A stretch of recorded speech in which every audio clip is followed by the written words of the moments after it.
હું સંદીપ પટેલ નવા વિડીયોમાં આવી ગયો છું કે અહીંયા બીજું તગારું મૂકવું છે. આગળ કયું આવશે તેમાં નક્કી નથી, પણ અત્યારે આપણે મૂકવું છે. તો જો અહીંયા જગ્યા ખાલી રહીશ તો અહીંયા માપ જો કેટલું, આટલું 32 ઇંચનું છે. એથી વધારે હોય તો હાલત એ માપની આપણે પટ્ટી લેવાની છે. તો આ 32 ઇંચ છે, તો આટલું માપ લેવાનું છે. અને આમાં જો રીંગણા આવવા મીંડા બ્લેક બાંબા કાળા કલરના. હવે આ પટ્ટી છે કેટલી છે હું જો, મારી પાસે વેસ્ટેજ પડી હતી. વધારે હશે તો જોઈએ કેમ થાય. આ 39 ઇંચ છે. તો હવે આને કઈ રીતે ગોઠવું? આ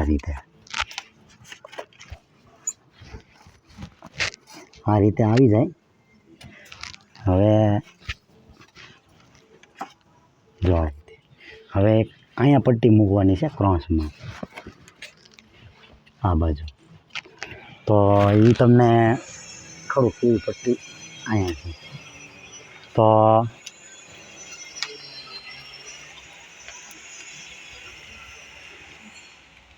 કેટલું માપ છે એ જોઈએ.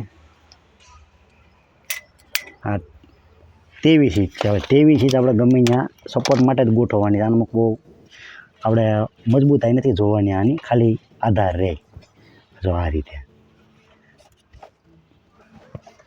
તગારું પગે નહીં અને બેલેન્સ નહીં. આટલી જગ્યામાં તો ન જ રહે, પણ આની હાટું થઈને થોડીક પહોળાઈનો ડાયામીટર આટલો રાખું જે આટલો. તળિયું એનું આપણે 10 ઇંચ અંદર છે, તો જો આટલો ડાયામીટર એનો રહે તો હું તળિયું અહીંયા પકડાઈ રહે. હવે તગારું આપણે ગોઠવીએ. રહે છે કે નથી રહેતું એ મૂક્યા પછી ખબર પડે. તો આ તગારું છે. હવે જો આ એની જગ્યા બેઠક થઈ ગઈ. હવે એને સેટિંગ કરવાનું.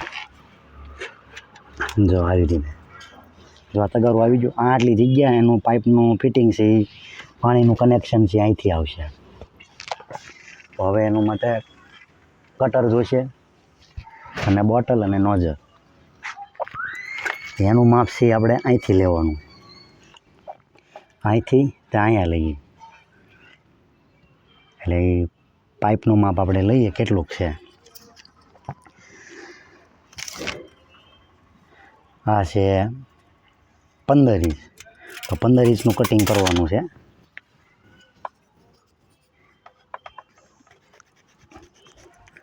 તો આ રીતનું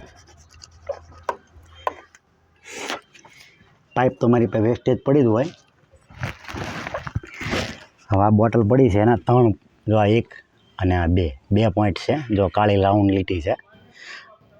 હા 2. હવે આને આપણે આવી રીતે ફિટિંગ કરશું. જો આ બોલપેનનું ઢાંકણું છે એ રીતે જ છે. જો આ રીતે. હવે ઢાંકણું તો ફોલ્ડિંગ જ છે. ખોલો બંધ થઈ જાય. જો આ રીતનું છે, ફોલ્ડિંગ જ છે. આમાં કાંઈ આપણે મહેનત જાજી કરવી પડે એવું નથી. હવે આનું કટિંગ ફિટિંગ છે એ અહીંથી છે.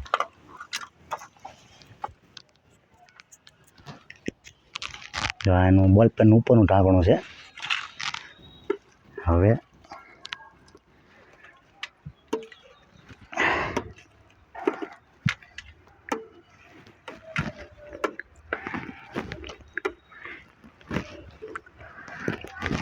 જો આ રીતનું ફિટિંગ છે. હવાને લગાડવાનું છે કઈ રીતે તમને દેખાડું. જો અહીંયા એનું પંચર છે. હા મારી આંગળી છે પંચર છે. હવે આને હું અહીંથી લગાડી દઈશ. જો આ રીતે હવે આપણો લાગી